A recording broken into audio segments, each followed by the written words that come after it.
All right, I'm live now. All right, we're just testing out live on YouTube right now. Cool. All right. Sounds like a plan. I mean, I think I can send it to you. Yeah. And then I can stream that shit to Do you stuff. know? Do you know how to do that? It should be, I guess, when you click live stream, and then there should be an option to invite somebody. And then once that option, like if you send it, Oh yeah, we live there.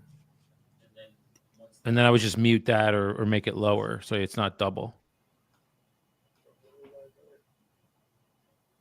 And then I would just mute that or make it lower so it's not double.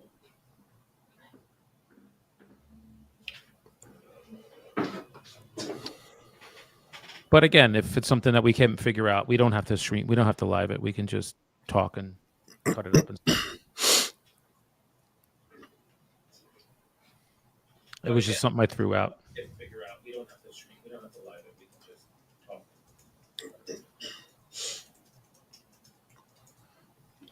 Lauren, we're recording this right now with live too, right?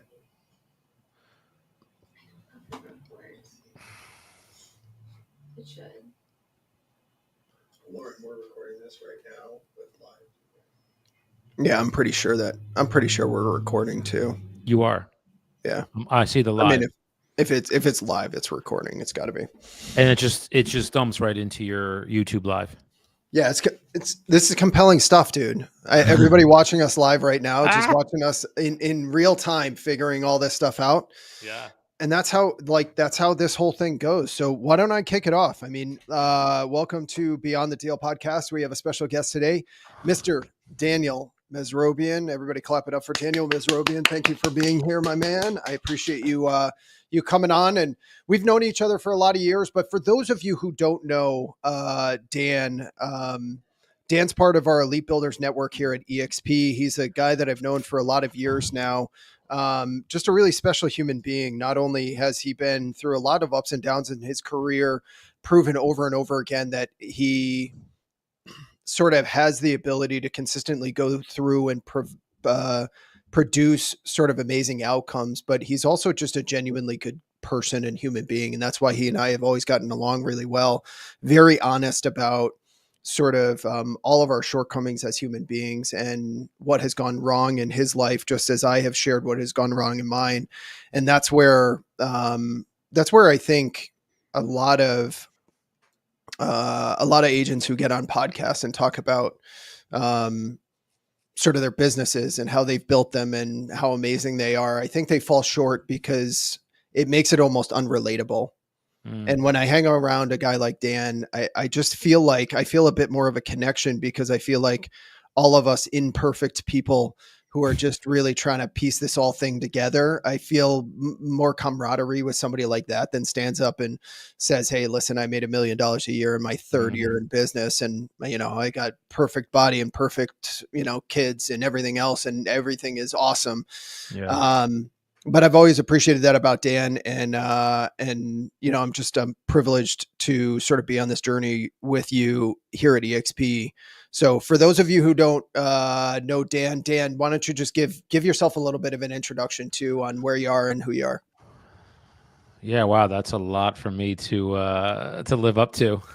Thank you very much for the kind words. I appreciate it. So first and foremost, thank you for having me on. It's always an honor to share story and share time with you. I really believe that like attracts like, and boy, have I had my share of agents that I have become friends with and then kind of let move away to the wayside because our values are just not in alignment. I always like to say our moral compass has to point in the same direction. Ben's and I absolutely does. I've shared a lot of time with him. I really just appreciate you as a person, as an agent, and someone who's running a successful company, uberly successful. But more importantly, like a level above that, is just as Ben as a person. I just appreciate being around him, and always learning from them and just sharing time. So I'm a great person for those of you who don't know. So I'll agree with Dan on that. I mean, he speaks the truth 100% of the time. Yeah. I love it, bruh. It's great. So yeah, a little about me. I entered this industry in 1999 right out of college, was on the lending side, jumped over, had some, again, ups and downs with that, laid off, 5 times in 9 years, up and down. So from 99 to 09, which is, I guess, 10 years, I was laid off 5 times and had some stints with acting and like print work and stuff. And then on an overnight shoot, ran into a real estate agent who was like, how are you in this industry? You don't have your real estate license. So I ended up getting it, got out of that, and have been practicing consistently for about 10 years, on and off. In my beginning years, probably 14, just stumbling on deals, when you don't know what you're doing. You don't have scripts. You don't really know what to say and how to say it. So you just stumble upon deals. And then you get around people that are, I kind of got around people that were prospecting every day. And I noticed they weren't worrying about where their deals were coming from. And Yeah. I'm new. I'm sitting here like I think I made like $5,000 my first year. I think I did 3 rentals in like 2009. 2009. Yeah. Yeah. And that was also a tough year. 100%. Yeah. So I was cutting my teeth in that market. So when Aaron talks about what market's harder, this one or the one in 09, I was in both of them. Mm-hmm. So, and I would, without question, this market is harder. And so you're speaking about Aaron Novello, who is coach and mentor for both of us and our sponsor at eXp Realty. So Aaron has a lot of influence over us the past couple of years and sort of helping us grow and learn. So would you say, like, tell folks, like, what do you consider, like, for your success in the business? What have you done exceptionally well? It's so interesting because, and I'll give you a story that happened literally this morning, and I think you might have heard it on the other call. For me, the thing that I just have, and I don't know if it's a skill. I think it may be just innate. I've just had an inordinate amount of sellers just within 5 minutes of talking to me, just be like, "Come over, like I trust you." Come over and I'm not saying we're going to even list our house with you, but we want to meet you. So having that, like, and I say this, and when I talk to my agents, I share this with them. Like, guys, a seller is going to know within 2 minutes of you being in front of them whether they trust you and are going to work with you or not. They just know. They're going to get a vibe. For whatever the reason is, that is something that I have done very well with.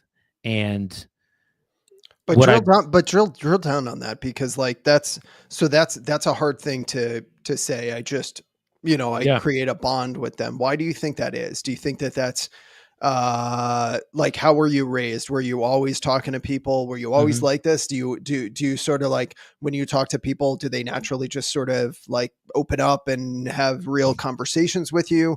Or is that like a learned skill? Like, why do people want to meet you? It's a great. I love it. So it's like the tell me about it when a seller gives you their motivation and you want to hear more about it. So, yeah, I think that very early on, my mother used to say that I rooted for the underdog all the time. She's like, you were never for the favorite. If you saw somebody that was struggling, disenfranchised, had a hard time, there were kids she brought this up to me the other day. Actually, we were talking. She'd cook and we had leftovers. I'd take the leftovers to the families in the neighborhood that weren't doing well. And I would just give them our plates and stuff. And that was just me. So I think how it relates to real estate, I'm not attached to the outcome. Like, if I can genuinely help you, I will. And if it's not in our best interest for us to work together, then we won't. But I really think that, like, for example, like this morning, I was calling probates and I ran into a woman who her husband had and it was a domestic partner. I just learned what the difference is between spouses and domestic partners.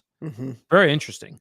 They're domestic partners, 20 plus years. He passes, and his family apparently, and this is like she's a sweet woman.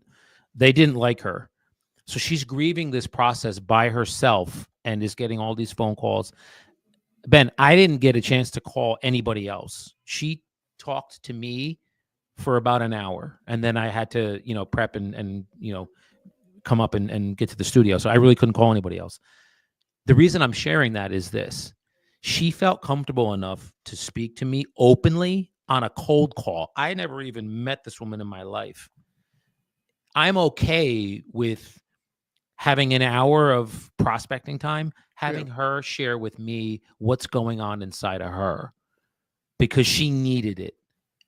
So you're an amiable personality? There are, I'm more, Aaron would say I'm an analytical, but my mind will always go with, because believe me, the analytical part of me in my brain will sometimes say, all right, well, all right, you're a half hour. We got to start making some phone calls here. All right, it's 10:30. Like the numbers start to get in there. But then there's that other part of me that's like, no, hang on a minute. This woman needs more than what she's getting right now, and I can provide it to her. So yeah, there are parts amiable, but most parts during the day analytical. Yeah, so I think we share that. You're analytical too. I'm an analytical, and I've got some amiable in me. But I think that's interesting because I think as an amiable, as somebody who sort of genuinely wants to understand what people's problems are and, provide value to them. And I think that's it's a double-edged sword because on one side, it does allow you to connect with people, but it also can be, if you don't watch it closely, you can sort of dive way too much into the emotions of other people and it start to really affect you. And that was what was true with me for a long time. I would take on the stress and anxiety of my clients and it would leach itself into my personal life where how so? Yeah, explain that, because I don't think that's been my experience. So how explain that? Well, I think I mean, this goes into a little bit like probably too deep for a YouTube podcast, but like I think I feel people's energy and I think their energy sort of transfers to me. And I think that's why a lot of people are very calm and open around me and I can have sort of deep conversations with them is because of, the energy between us. I can sort of take people's stress and anxiety, but that to me, if you do believe in energy transfer, I think that can sort of stay with me if I'm not really conscious about it. And so I can take on the weight and the anxiety and the stress of other people. But after a certain period of time, that can sort of get really heavy even for me. Right. And so you have to kind of be really conscious about how much you're doing that. But also on top of that, like, yes, we do want to help people solve their problems. We do want to be kind and patient and all of that. Like that is all very, very important. But at the same time, we are put in this position to help people sell homes and buy homes. Right.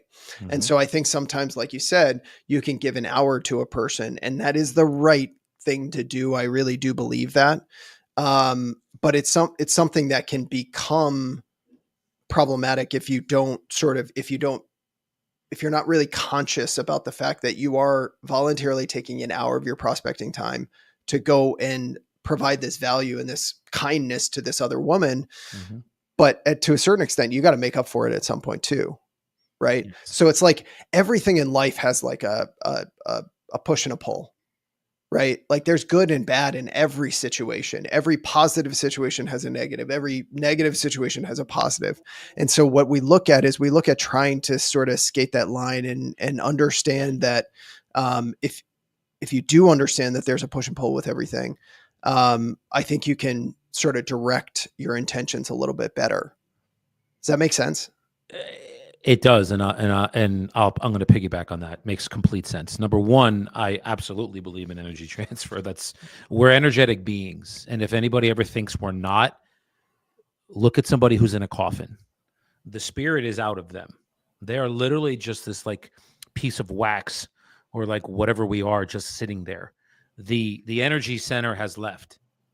So the fact that we have life, like the spirit and soul is inside of us, it's still here, gives us the life. The minute that leaves us, we don't. Yep. So we transfer energy that way. So and then the flip side of that is you're speaking of taking on people's energy. That's an empath, my friend.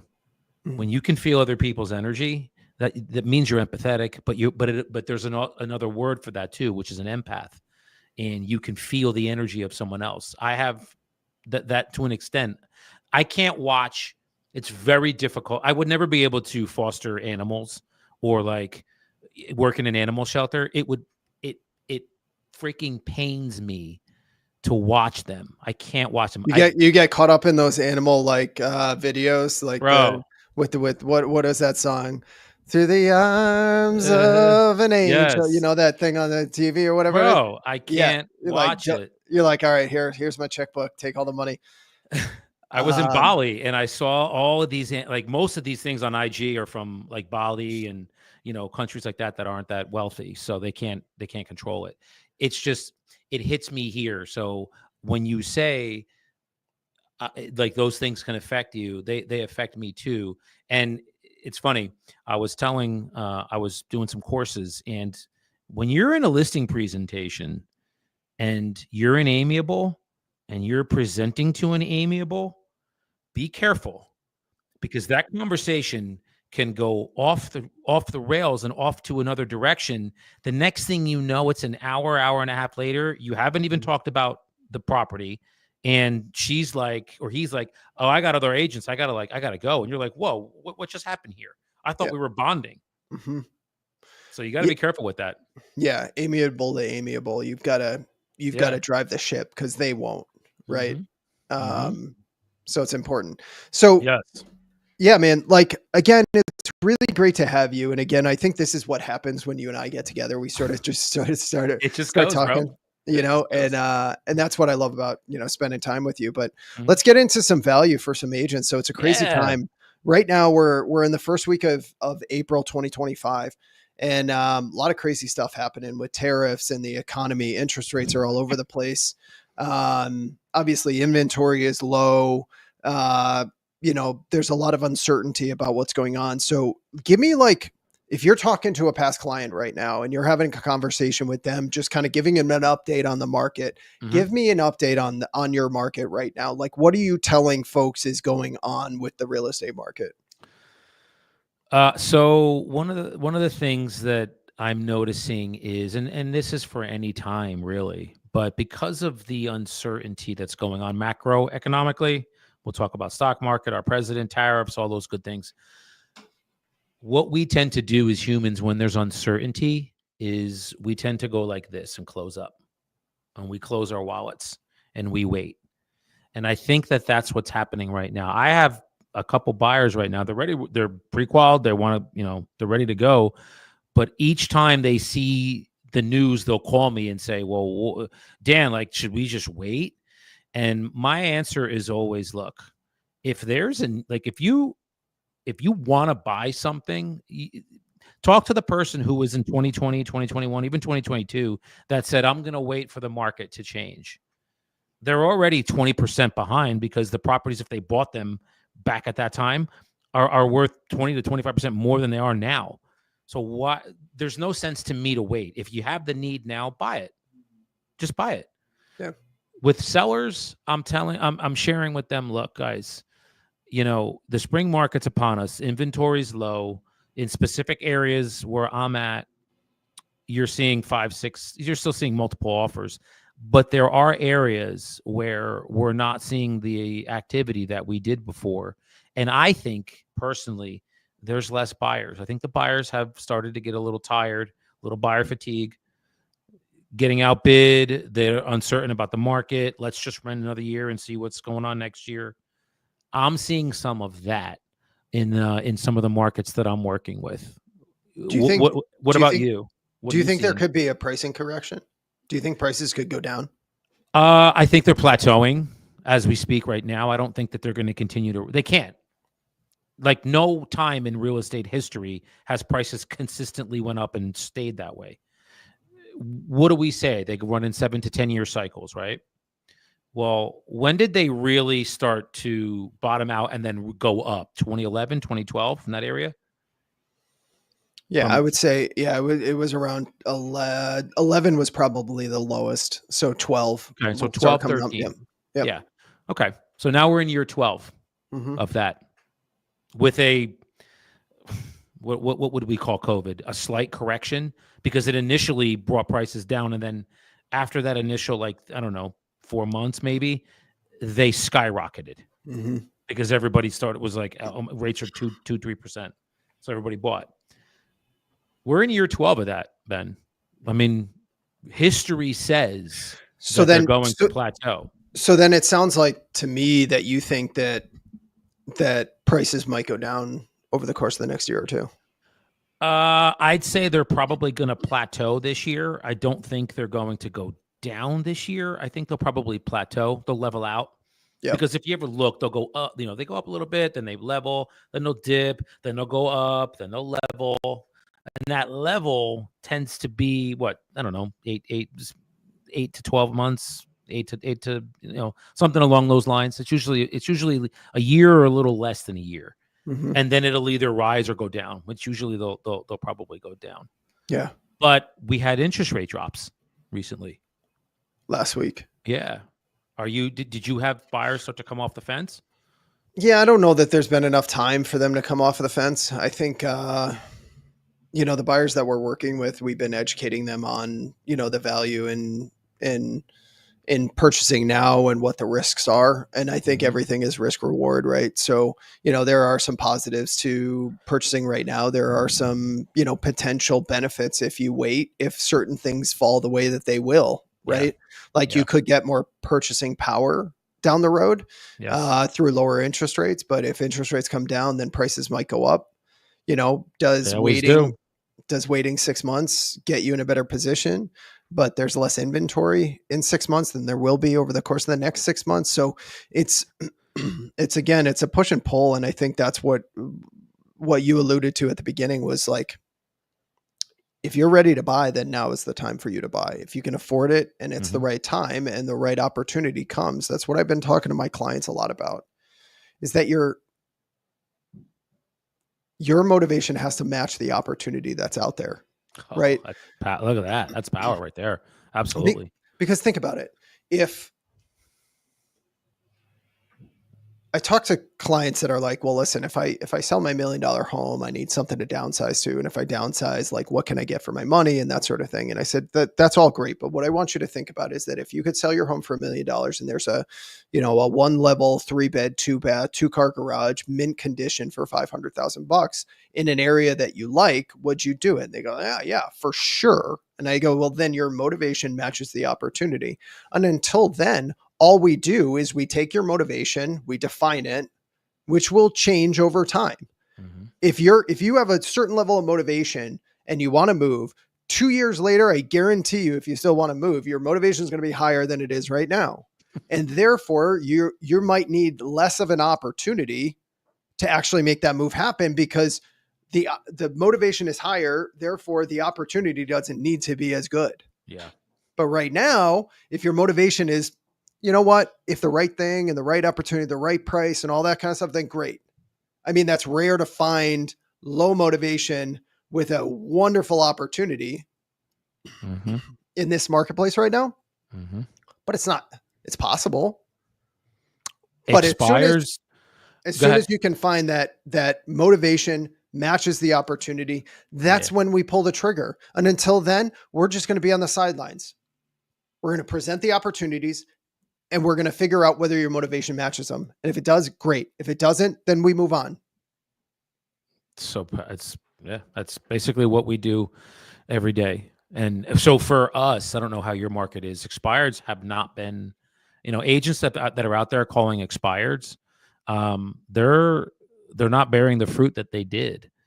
And so we're pivoting to, different lead sources. And I'm doing, giving a workshop on Wednesday about different lead sources that agents can use. Ooh, hot ticket. What are you talking Yeah. about? We're going to talk, obviously we'll talk expireds because I know most of them, they do them, and there is some value in them, but just not what they were before. Past client, center of influence, for sale by owners, probates, and third-party referrals. Okay.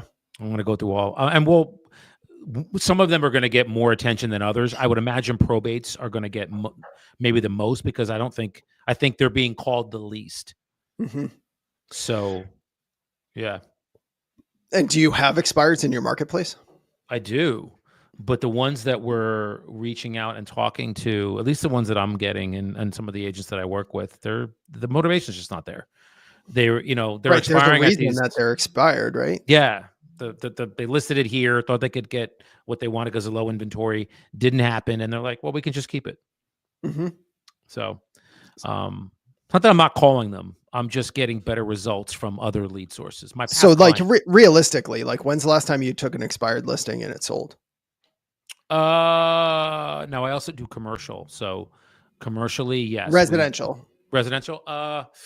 Good question. Shoot. Because for Last me, year? it's been years. Last year. Yeah. Yeah. Last year. And I think that's what's important too, is that we look at these things. And that's why, I've done seminars and all that kind of stuff on calling past clients center of influence, because those lead sources. It was funny because I think I've shared with you that over the last couple of years, I haven't prospected and cold called at all, and like, God bless you, brother. Even my database, like, I haven't been responsible with my database over the past couple of years, just with building the team and the organization and everything else that I've been doing. It's sort of pivoted, and I put enough time and energy into my business that, like, I haven't needed to. But at the same time, like, I'm recognizing that this market is different than the past couple of years. The inventory in our hometown of Mansfield, I was looking last week. Mhm. Last week we had 99 single family home sales over the past 12 months. 3 years ago, we had like 215. Wow. So we're down like 50, 60% in volume of transactions. And when like 40 to 50% of my business comes from my hometown, because I have a 15% market share in the town. That I got to take twice I got to do twice the market share to just maintain my business. And so it's just like, again, there's 3,300 home sales per year in sort of the towns that I do business in. And that's not, for me to do 60, 70 transactions, I got to have 2-3% of the business, versus if there's 6,000 or 5,500 home sales, which there was a couple of years ago, then I need to do like 1% of the overall transactions. So, I forget why I started talking about the inventory levels. You're talking about your. So I haven't cold called and prospected in years, but also so I made the decision like last year that I was going to bring a team member on to every transaction that I do. Number one, because I want to support my team members. Number two, I would like to do less of the activities that are involved in timelines that I don't want to work. So nights and weekends. Right. Mm-hmm. And number three, in order to be able to sort of guide people at the level that I want to, both my team, my clients, potential people that want to join the organization, and then just general folks out in the public, I need to be able to have the energy and enthusiasm, and I can't work 70 hours a week and be able to do that. So plus have a family, right? So what I've been operating on is the fact that I just don't prospect and cold call anymore. And that's worked up until it doesn't. Mm-hmm. And this is where everybody needs to recognize sort of like how they pivot and how they shift. And even when you sort of make decisions, you've got to sort of go, is that in alignment with sort of the reality of what right now is? And the reality of right now is that we don't have as much business coming this spring as we have in years past. Now we're fortunate. We are ahead of pace from where we were last year, but we are way behind on future business. So usually right now I'm sitting here with like 15, 16, 17 like listings in the hopper. And I think I have like a handful, maybe 6.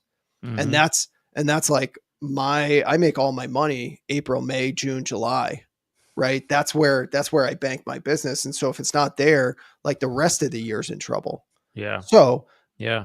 going back to what you said about past client center of influence, I jump back on the horn now with Pedro in the mornings, and I'm just calling my past client center of influence, all that kind of stuff. And I called a guy I hadn't talked to in like 2 years and just had a good conversation. Used to chat with him 4 times a year. Mm-hmm. And literally Sunday, he called me. He was like, "Oh yeah, you called me." And then my nephew came over later that day, mentioned, he was looking to buy a house. And it literally turns into like immediate, like I had like 15 conversations, then it turned into business. Mm-hmm. Right. So Yes. I think it's important for agents to understand that those success stories are out there.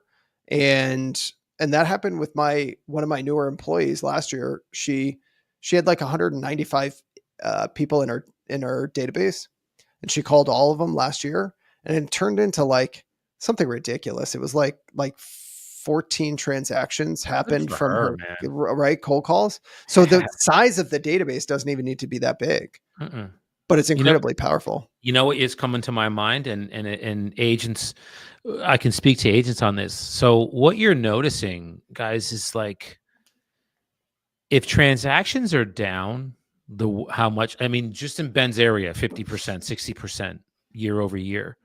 Your conversion rates have to be you have to be able to convert. You can't go have 5 appointments and convert 2 of them. That's not going to get it done anymore. If you have 3 appointments, you got to convert all 3 of them.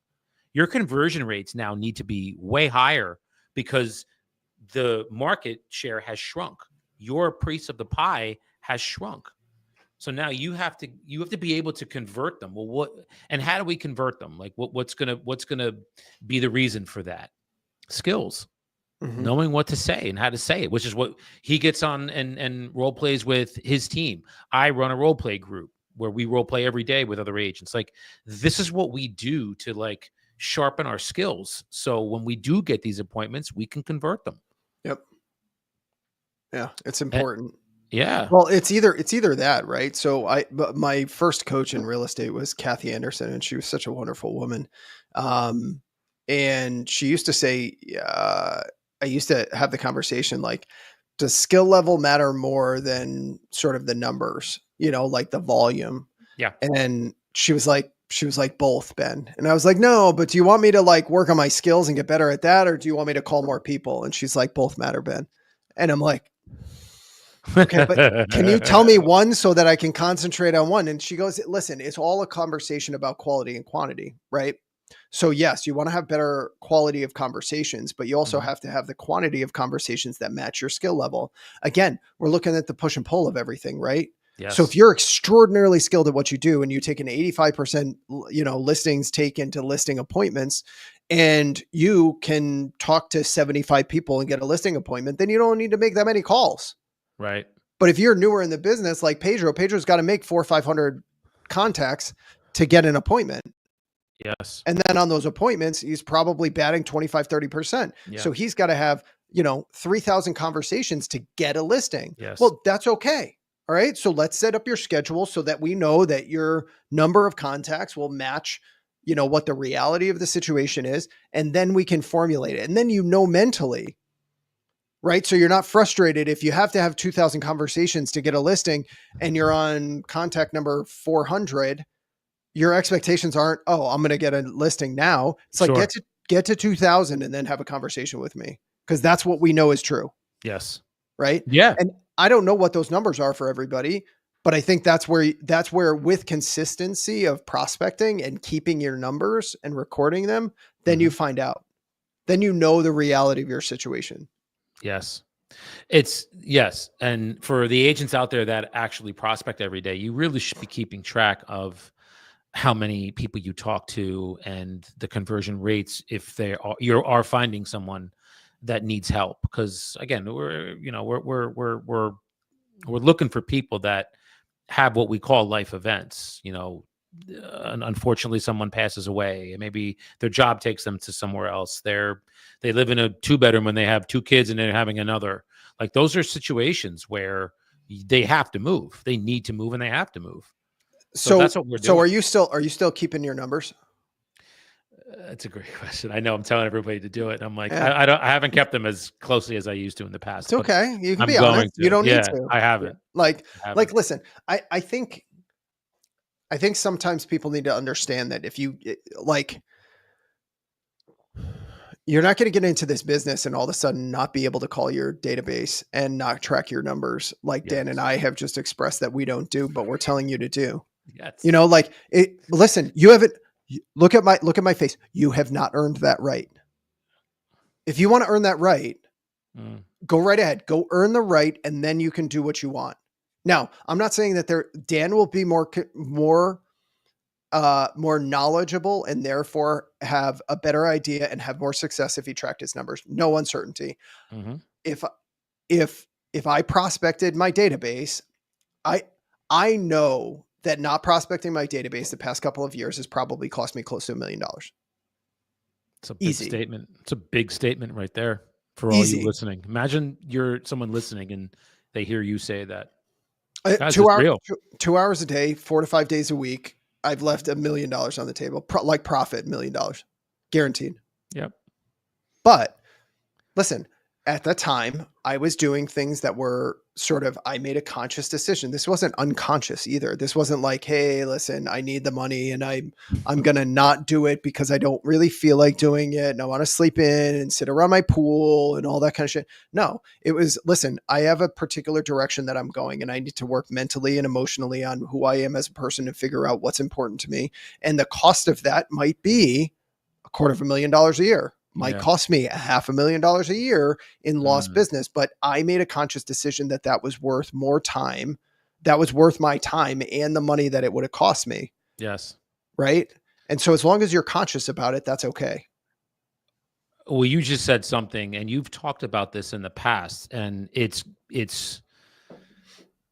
really made me think a lot about myself and leadership. And you said working on myself, who I want to be, like mentally and emotionally and spiritually, because you've said in the past, and again, I took a step back when you said it and really like let that marinate in my mind and in my body and in my soul. Some of us might not, like, you're a leader, you lead your team, you have agents that you're leading, same here with me.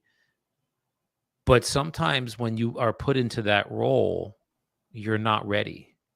Mm-hmm. Who you are become, like, I have to become the person that my team is going to respect, respond to, look at as credible, you know, doing the things that elite, like saying the things, doing the things, just being the person that a leader is. And I don't know that I was that. And I don't know that I even am that now. It's like a work in progress for me. I've really kind of taken a step back and have evaluated, myself and how I can improve my mental state, my spiritual state, my emotional state, to where now I'm looked at, and it's something that's intangible. I don't know that it's a tangible thing you can put your hands around, but it's something I've really thought about and Well, I put think, in the forefront. yeah. And I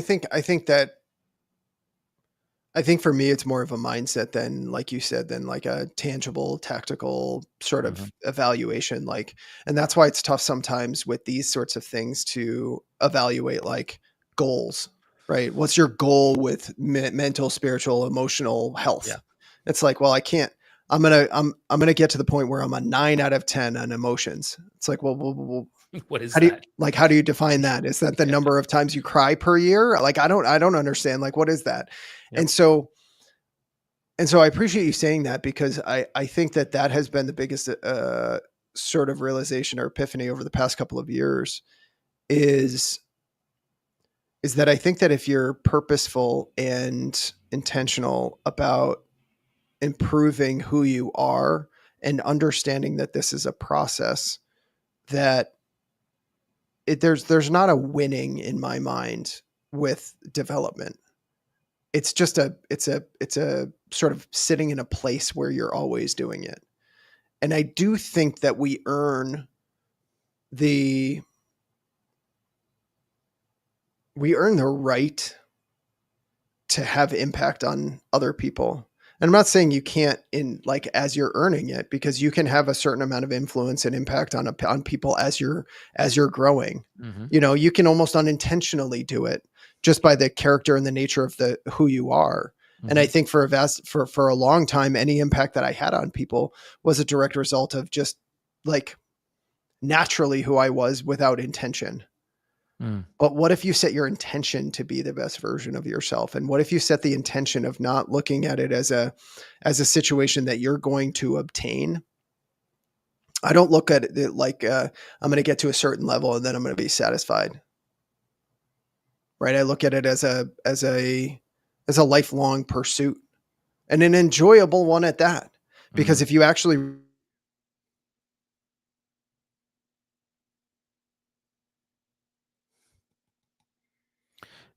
I just lost your audio. I don't know if you can hear me, but I just lost your audio.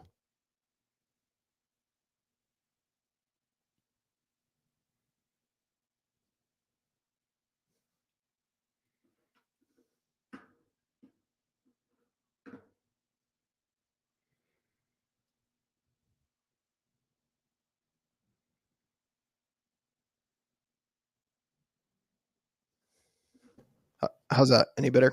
There we go. Yep. Whatever you did just came back. Cool. Yep. So so yeah, I think that's a lot of what it is like this intention and purpose behind just growth.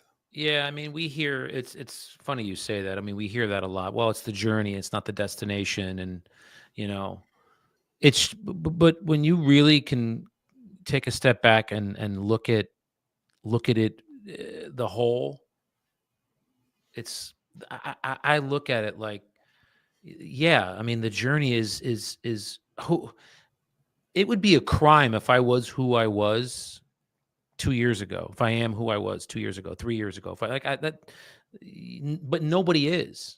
Nobody is. No matter what, you're gonna change and grow.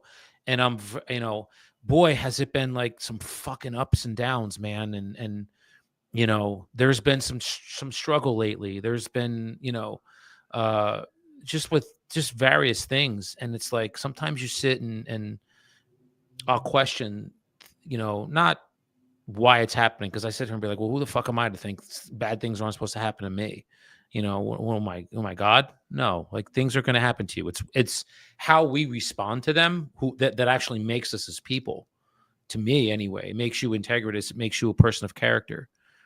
To see, yeah, when all is well and things are great and you're rolling in money and your Mhm. relationships are great, that's great, and it's a great place to be. But I'm not going to say growth is minimal. It's easier to grow that way. Throw some challenges your way, and I mean some serious challenges, whether they're financial, whether they're health, whether they're relational, and then you let me see how you act and what you do and what you say and how you treat people when you're going through those. Well, so like you say, growth and those two scenarios, right? Where like everything's good. And then when you've got a lot of challenges, I would argue that you could grow faster during challenges than you could during good times, but you can also like sort of slide faster during those Mhm. times too, right? Yes. So it's like if you look at it, what comes up in my head is like a runner. Like when times are good, you're just kind of sauntering around and you're like walking casually and you're like, this is good, man. Things are Yeah. awesome. And Yeah. even if you're walking in that right direction towards growth, it's like, yeah, things are good. Right. And when things are harrowed and frantic and all that kind of stuff, you're like sprinting. You're like almost out of breath. Right. Right. Now, you could either be running in the wrong direction or running in the right direction and sprinting in that direction. So it's like Mm, you can get further away from who you are, or like you can go down a bad path pretty darn quickly. But yeah. also if you use that as power, if you recognize the opportunity that you're given in that moment, which is really hard to do. Like I'm not It's suggesting that extremely hard to do. it's not, but it's also about sort of having the people in your life. And Aaron talks about this too, where an advocate is somebody that tells you what you need to hear. A friend is going to tell you what you want to hear, right? So if you have enough advocates around you, if you have enough people going, hey, Dan, you're running the wrong way, bro. Mm-hmm. You got to run this way. Mm-hmm. I don't care if you run. I'll run with you right now. I'll hang out. We'll run. Mhm. I'll sprint. But you got to go this way. You can't go that way. And that's what it's all about, right? To Course me, it correcting. is. Yeah. I mean, you said it. I think the single most pivotal / powerful thing for me has been proximity Mhm. to the right people. Because I mean, I don't know, I grew up very lower middle class. My father did not make a lot of money. He worked for the state as a bank examiner. But when you work for the government, you're going to sacrifice money for security, phenomenal benefits, and you always have a job. But you're not going to, you're not in the private sector, so you're not going to be making, boku bucks. So I didn't have a lot when I was younger. And even in, after college, you're still like, it's hard to break out of classes of like income classes because you're still around the people that are in your orbit. So like for me, I grew up in a town that's very blue collar. It was, electricians, plumbers, masons, contractors, and it was all blue collar work. And now, I mean, geez, you get one of those careers now. You'll be a millionaire in 5 years because Mhm. none of these kids want to do it because they all want to be YouTubers and things like that. So to have a skill with your hands now, I mean, are you kidding? Bro, you sound like such an old YouTubers or something like that. Meanwhile, we're streaming this on YouTube, Right? wanting to be YouTubers, right? Like, But it's true. Think about this, guys. I was looking at statistics. So the baby boomer generation, they're all mostly retiring. Their average age is 65. They're not going to be working much longer. That generation is most of the blue collar that we have is that generation. They're not being replaced at the same level. So if you ever notice when you're an agent, you're trying to get a plumber to your listing, an electrician to your listing, a contractor there, you can't because they're so overbooked, they don't have time. well, That's where the money is to me. I think Mike Rowe said something like for every 2 tradesmen that retire, there's only one that's getting into the trade. Is that right? I didn't know Yeah, that. yeah. Wow. I think Yeah. that was if I misquoted that, that's wrong, but I believe Mike Mhm. Rowe said that. But Yeah. um, yeah, it's interesting. It So is. So I share that to say that's how I grew up. So to like, could you get an average job and make average money and take your one vacation a year and live okay and trade time for money? Yeah, I could do that. And one of my biggest battles to this day has been complacency because I know that that's an option. So for me, because I have skills in lending too, I can always get a job doing like sitting behind a desk, underwriting files. I have that skill. I could do that all day long, but I don't want to do that. But I know that it's an option, and I know that when you're like, all right, I didn't grow up to where I'm in complete poverty. So the drive to get out of that is like that wasn't here. I just went to college because my dad's like, you just got to go to college. And what else are you gonna do? You don't have anything else to do. So I went to school and then stumbled into lending. So that like innate drive to like get out of these undescribable situations. I didn't have that. That wasn't me. It was very level. There's here, and then there's here, and then there's here. I was bro, like, but there. you recognize what you did, right? You created the need to get out from under something. Like you almost had created a situation because I know a lot of your backstory. So Mhm. like you create an issue that then you can go out and solve. It's like what Jordan talked about. Did you ever see the thing with Jordan?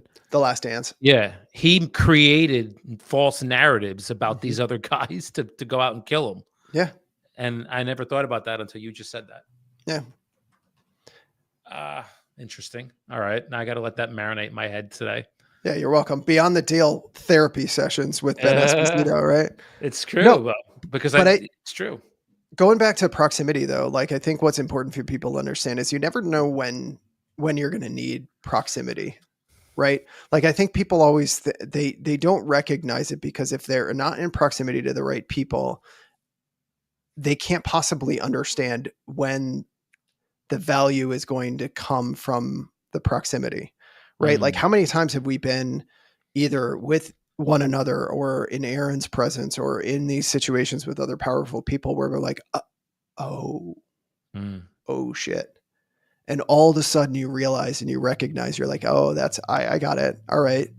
I'm understanding. Like all of a sudden you just get hit with something that's like, that's why I'm supposed to be here right now. That was the value. But prior to that, it wasn't like I'm going into this proximity for this reason. And until I get that, then I haven't created the value of the proximity. It's like, it's like, you don't know when it's going to hit. Like when I started working with Aaron, I didn't know that the value I needed from him was more spiritual and emotional and faith. Right. I thought it was going to be more tactical, like how to do things to make more money to get me out of the business. And then all of a sudden we started talking and there was naturally, I swear to God, Aaron and I in 4 years of coaching have never talked about how to like make more money in real estate, like sell more houses or like we've not once talked about like prospecting, cold calling, listing presentations, all of that kind of stuff. None, never. 4 years. Now, if you told me that before when I first signed on with him, I would have been like, well, that's all we're going to do because he's a tactician and he knows exactly what to do and how to say it and how to get a business up and running and sell 200 homes in a year. And I'm like, that's what I'm going to get from him. And then all of a sudden proximity comes in and a whole world opens. But you have to have enough of an understanding to recognize who those people are and more importantly, who are not.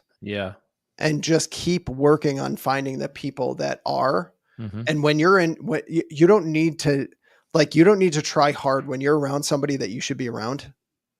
Like you don't have to try hard to recognize it. Like you're just going to see it. And I like being that for some of my guys, the guys that are with me on my team. And I call it my team, but we're downline guys.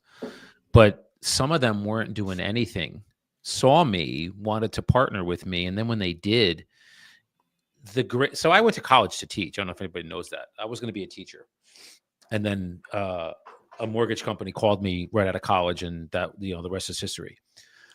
So it's natural for me to want to serve and help other people. That's just natural. I've wanted to be a teacher since I was a kid. My mother was a teacher. So to take, and it's not, I'm just giving them tools. They're doing the work, but they didn't have the tools before or the proximity to somebody that's doing it. Now that I'm pouring into them and sharing with them, they're killing it. And I couldn't be happier for these guys. And do you think, so this is like full circle sort of stuff, but like, do you think that the trials and tribulations that you've had, the ups and downs in your life are better serve you to guide them than if you didn't go through those things? Oh, well, yeah. I mean, I always say like, if you can't, I want to learn from somebody who's been at the top and then all of a sudden experience the bottom. One of the biggest things that I can share with these guys, well, I'm actually helping one of them now with kind of, getting some financial clarity. I understand the value of $1 because there was a time when I didn't have $1. And Aaron was, I think he came around. I was a little after that time. I got introduced to him, but no, actually it was around that time. But I had it all kind of just bad choices taken away. And now I can empathize, not sympathize. I can empathize because I feel with them because I was there at some point. So I think that the best teachers are the ones that experienced everything, had it taken away, hit the reset button, and then go, you're right back on your trajectory upward. So yes, in answer to your question, yes, I think it's enabled me to really, hey, I see you going here. How about you don't? Let's pivot and go here because this road took me there. I don't want you to go that way.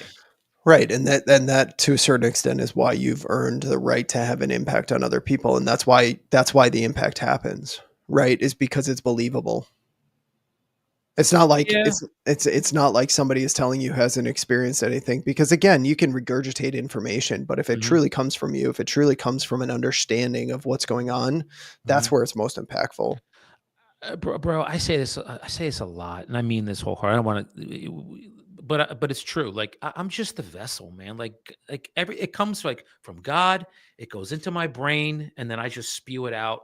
And then if it impacts somebody in a positive way, great. But I'm not coming up with words and things like God puts it in my mouth, puts it in my consciousness.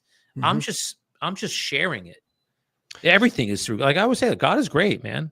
Like I shouldn't be here sometimes, and I forget my journey.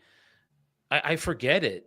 I just, God, give me the words. God, guide my tongue, and then I just whatever comes to me comes, and I'll Mm. share it. Yeah.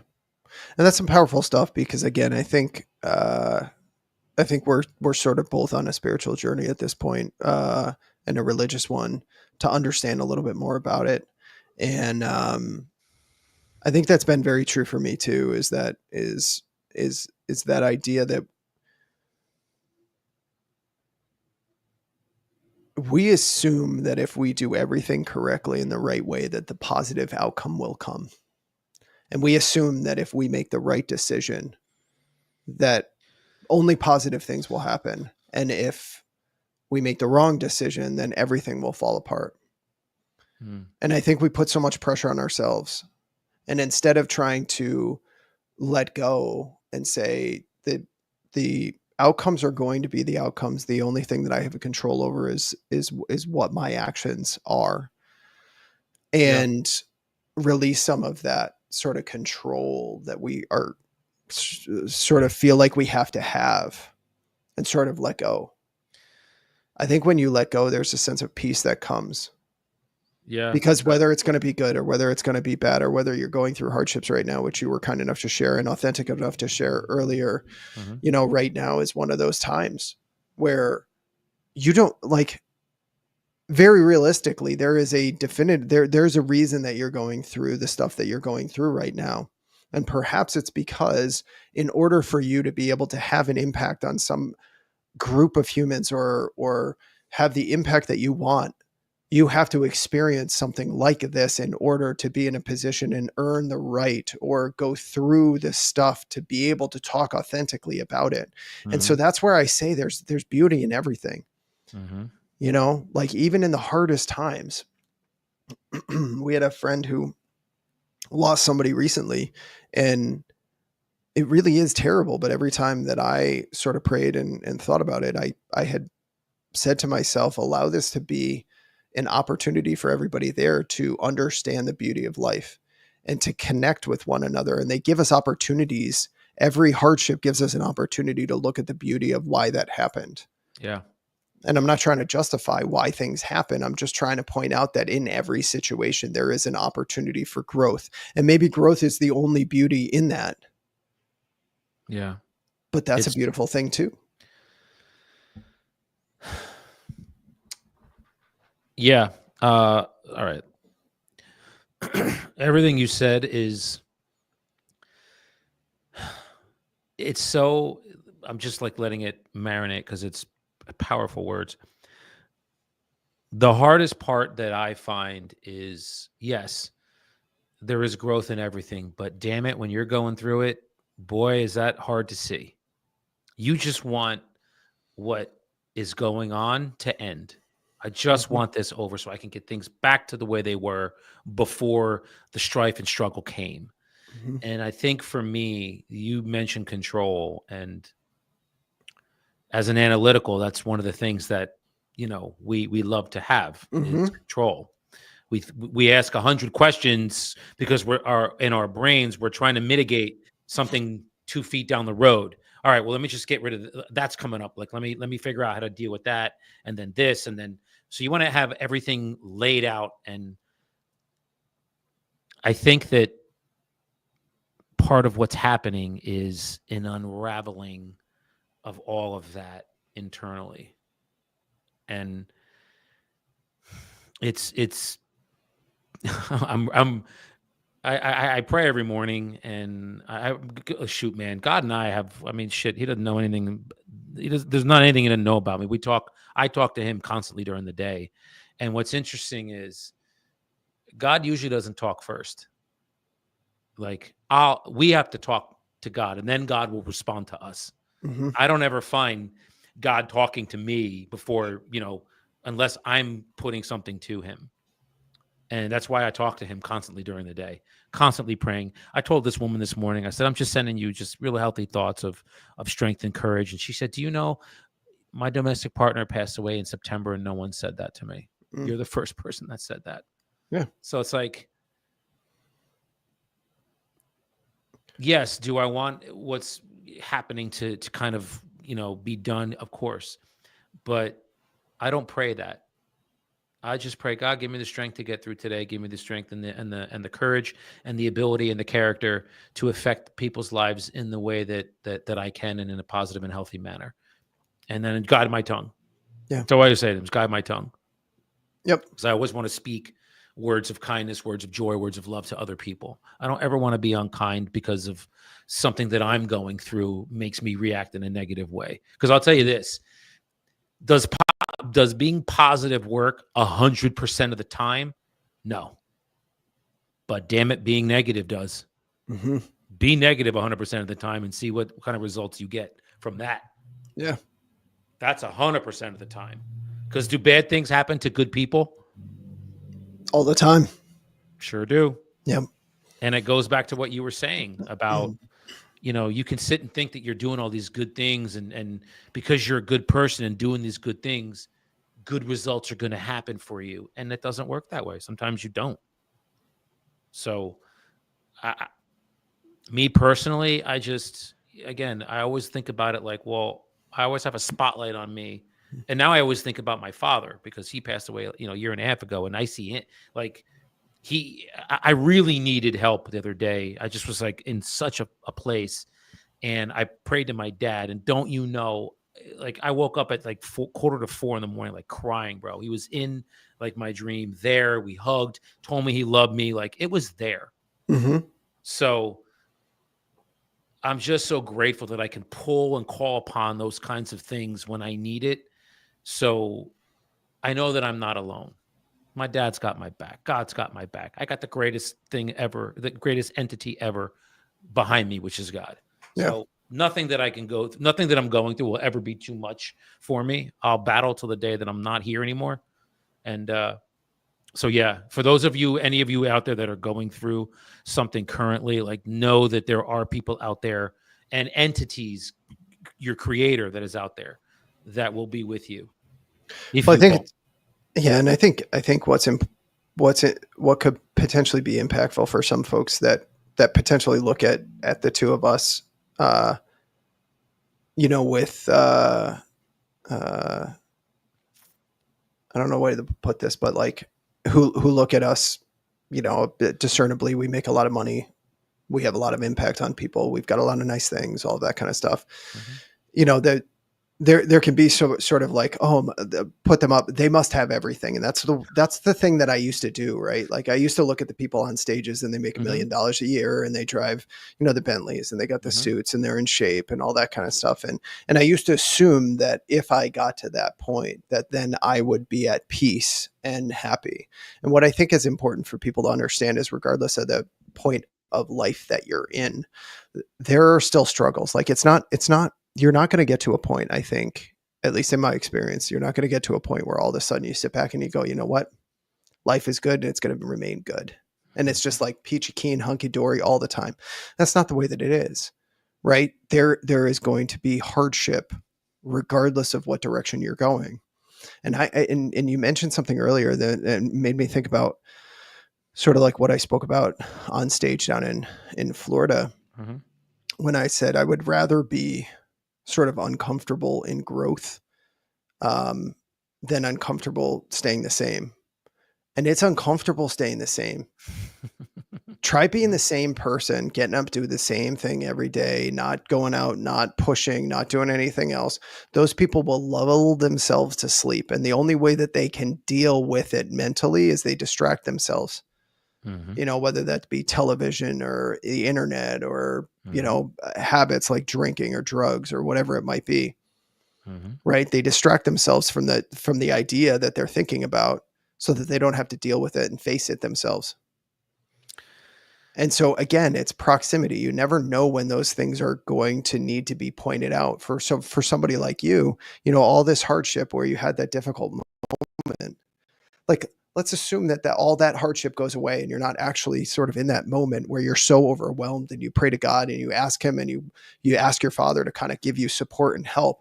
If you're not in that situation, then you don't ask for that help and support. Your Father doesn't come and visit you, and you don't have that experience where now you're just even that much more resolute in the understanding that you're not alone, right? If you never get to that point, then you don't ask for that. And if you're not asking for that, you don't receive it. And if you don't receive it, then it doesn't fill you, right? So it's like, yes, hardship sucks. And I'm not making it so that like, oh, all you got to do is think positively and then everything will be fine.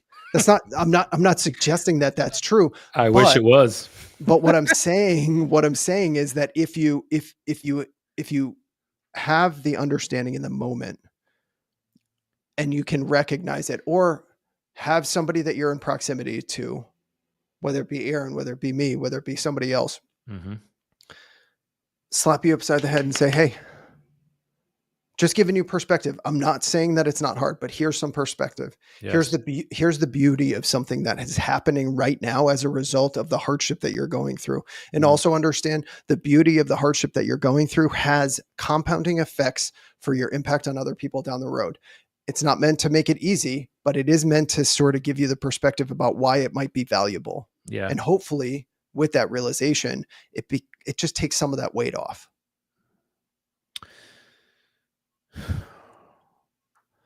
Yeah, as you're talking, I'm sitting here thinking, and it's like,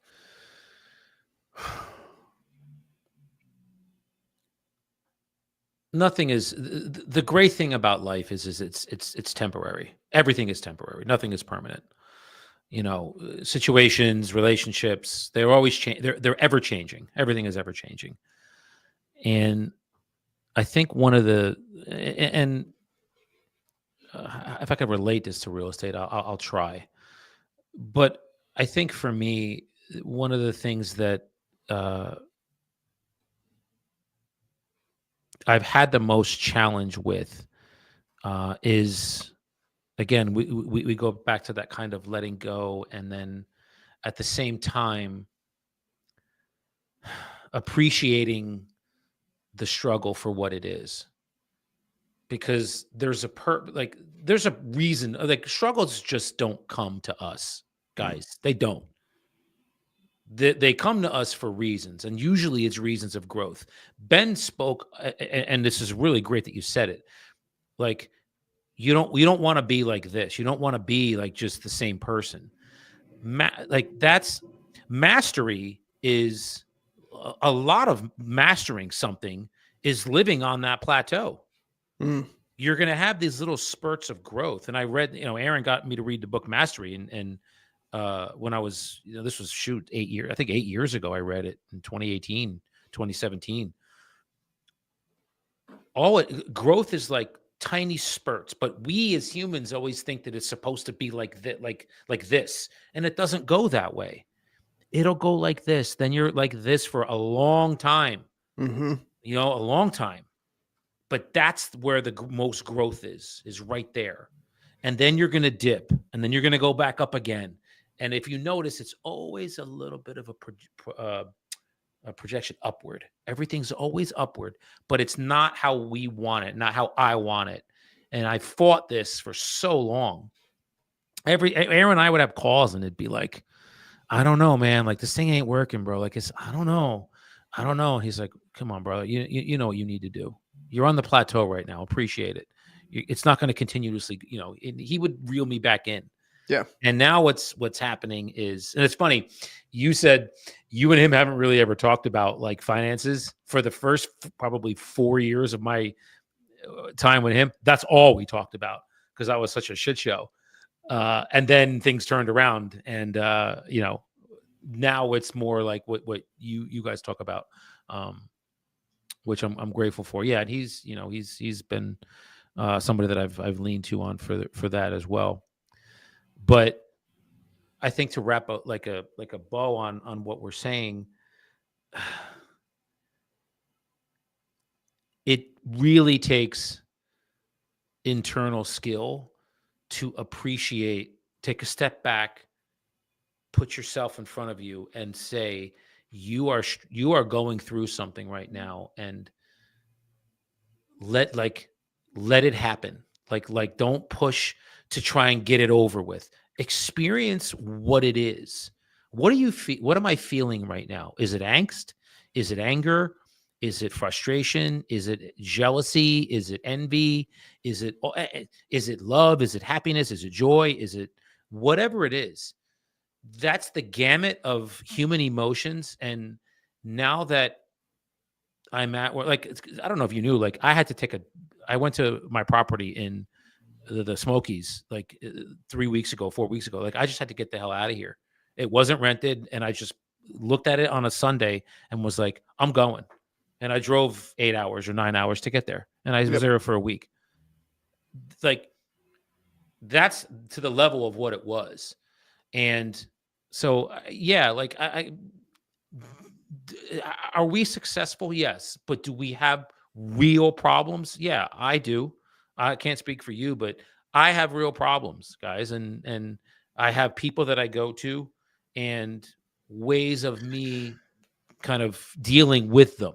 Well, I think that that's the important part of what Dan is talking about too, is that like we can try to ask ourselves that question and be enlightened enough to sort of stop in the moment and recognize like the reality of what's going on and all of that kind of stuff. But you are way more likely to be able to see other people for what's going on than for you to do it like respect, to yourself.